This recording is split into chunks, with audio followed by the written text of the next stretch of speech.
Béchalach.com. Bonjour à tous. Dans la paracha de Béchalach,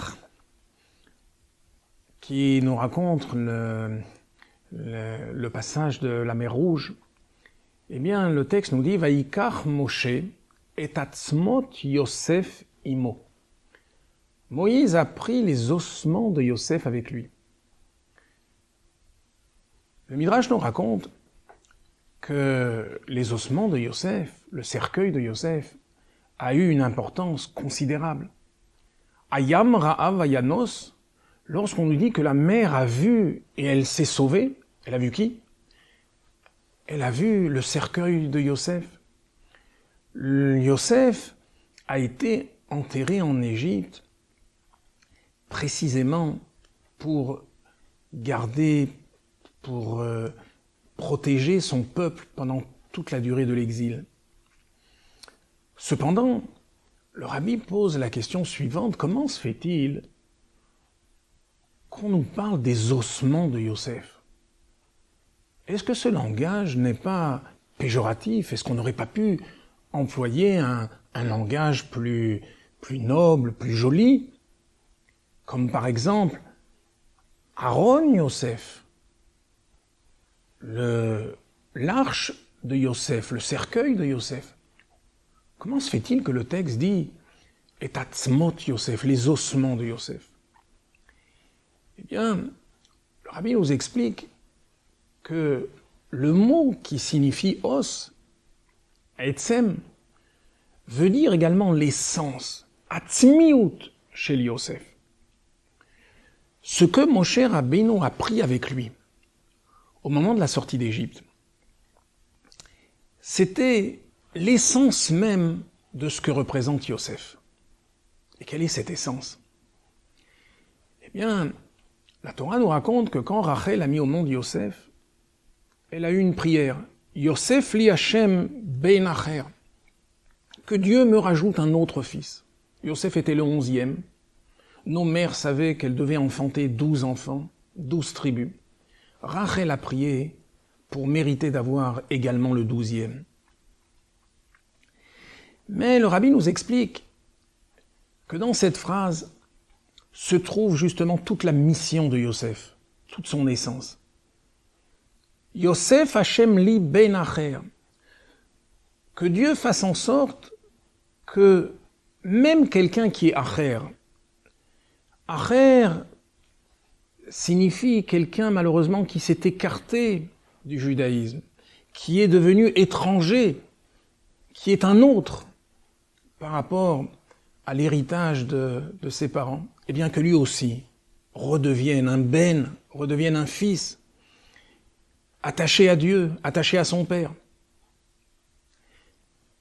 Moshe Rabbeinu savait que le peuple juif était en train de se constituer. Il était en train de naître. Ce qu'il voulait, c'était poser les jalons, poser les bases de l'existence même du peuple juif. Le peuple juif devenait « Banim atem lachem elokechem ».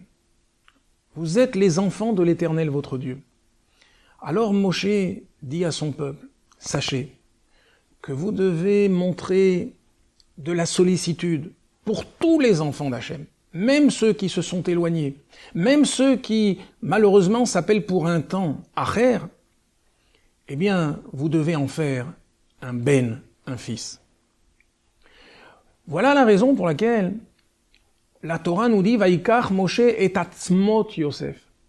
Moshe a pris, non pas les os, l'essence même de ce que représente Yosef.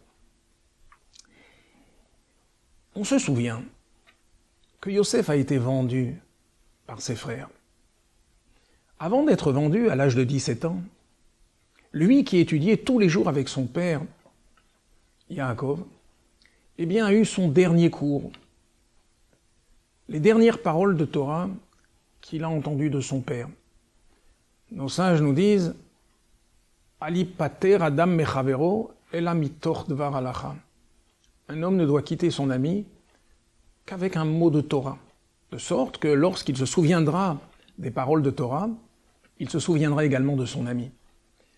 quelles étaient les dernières paroles, la dernière étude que Yaakov a eue avec son fils?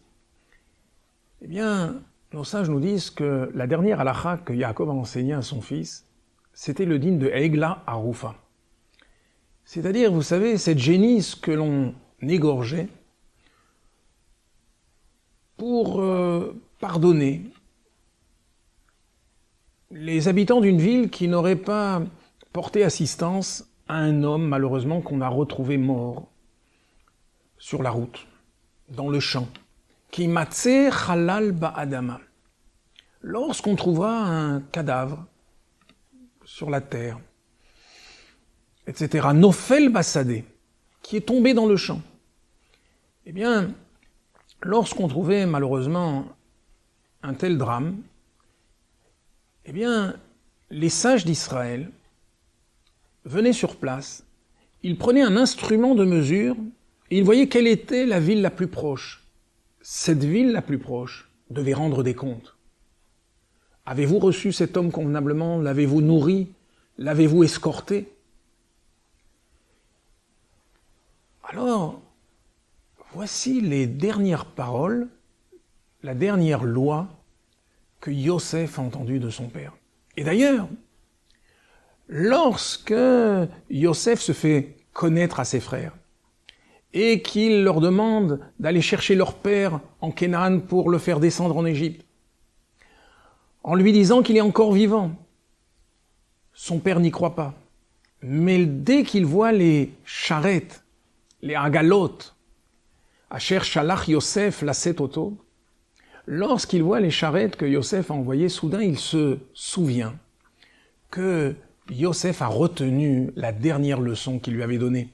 Parce que les agalot font allusion à la egla, c'est le même mot, à cette génisse dont il est question dans ce passage de la Torah.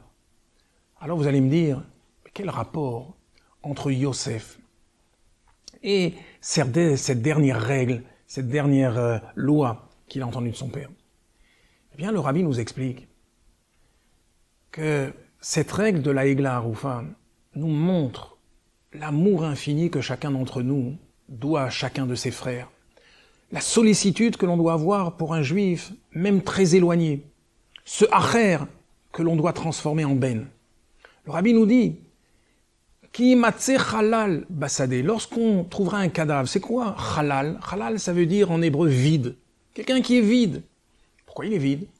Parce qu'il n'a pas eu la chance d'étudier la Torah, parce qu'il n'a pas eu la chance de faire les mitzvot. Nofel basadé.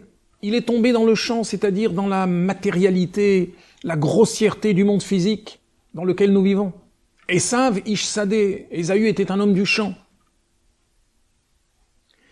Alors, lorsqu'on voit quelqu'un qui est tombé, malheureusement, qui s'est éloigné du judaïsme, alors on va aller prendre un instrument de mesure et on va voir quel était le juif qui était le plus proche de cet homme, malheureusement, qui n'a pas eu la chance de connaître toute la beauté du judaïsme. Et on va demander des comptes à celui qui était son plus proche voisin, et qui lui avait la chance de connaître la Torah. On vient lui dire où tu étais. Tu as une responsabilité par rapport à ce juif. Lorsqu'on habite un immeuble, et que dans cet immeuble il y a des juifs qui malheureusement ne connaissent pas la Torah et les mitzvot, on a l'obligation de leur apporter un peu de chaleur juive. C'est cela, l'instrument de mesure qui permettait de savoir quelle était la ville la plus proche et qui devait rendre des comptes. Eh bien, c'est cela l'enseignement que Yaakov a voulu donner à Yosef avant de le quitter. Rappelle-toi, quelle est ta mission? Ta mission, c'est Yosef Hashem li ben acher. Savoir que tu as l'obligation de rapprocher un juif qui s'est éloigné vers la Torah et les mitzvot. Ce n'est pas un luxe, c'est une nécessité. Voilà la raison pour laquelle Moshe Rabbeinu également a pris les ossements de Yosef. Vaikach Moshe et atzmot Yosef imo. Il a pris l'essence de Yosef pour la transmettre à son peuple, afin qu'il sache que la mission la plus essentielle que nous avons dans ce monde, c'est de rayonner autour de nous. La validité d'une existence ne se mesure pas simplement à ce que nous faisons pour nous-mêmes, mais surtout à ce que nous faisons pour nos frères juifs. Au revoir à tous.